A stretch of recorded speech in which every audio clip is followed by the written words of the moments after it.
Cette séquence va parler de la parité, de l'intégrale, du combiné parité-intégrale et de périodicité.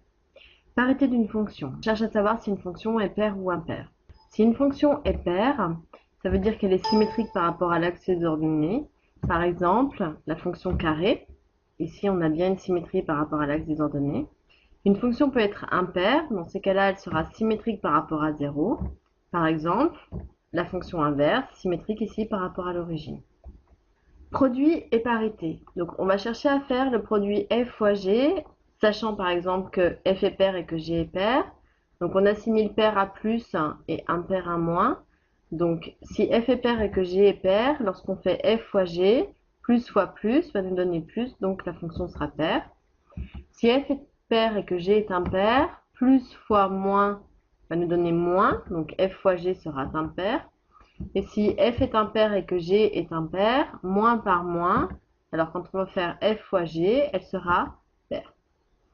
Avant de continuer, on va faire un rappel sur l'intégrale d'une fonction. Donc on va intégrer la fonction f sur l'intervalle AB. Donc elle va s'écrire intégrale entre a et b, a borne inférieure, b borne supérieure, de f de x dx. Le dx sert à rappeler la variable d'intégration. On a vu l'année dernière que cette intégrale peut être assimilée à une aire. Donc sur ce dessin, par exemple, ça va être l'aire entre la courbe, l'axe des abscisses ici, et les deux droites d'équation x égale a et x égale b.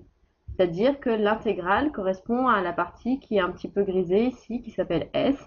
Donc l'aire donne intégrale. On va chercher à intégrer une fonction paire sur l'intervalle -a a.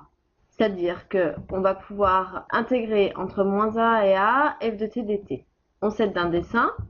Ici, on a une fonction du type carré entre -a et a. Et on vient de rappeler que l'intégrale correspond à une aire, donc ce qui est grisé ici. Et on s'aperçoit qu'en fait, ces deux parties-là sont égales et de même signe.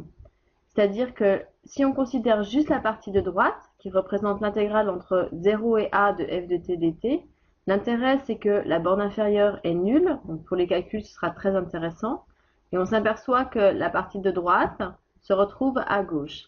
C'est-à-dire que si je suis sur un intervalle centré, l'intégrale entre -a et a de f de t dt revient à calculer deux fois l'intégrale entre 0 et a de f de t dt.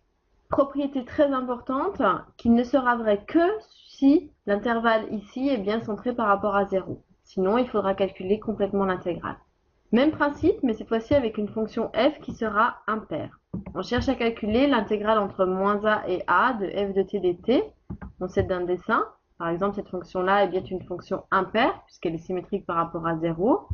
On a vu tout à l'heure que une intégrale correspond à une aire, donc c'est l'aire de la partie grisée, ici. Et on s'aperçoit cette fois-ci que ces deux aires sont bien égales, mais qu'elles sont de signe contraire. Donc en fait, elles vont venir se compenser. Partie négative, partie positive. Donc l'intégrale entre -a et a de f de t dt ici sera nulle. Même principe que tout à l'heure, cette propriété sera vraie si et seulement si l'intervalle d'intégration est centré sur 0.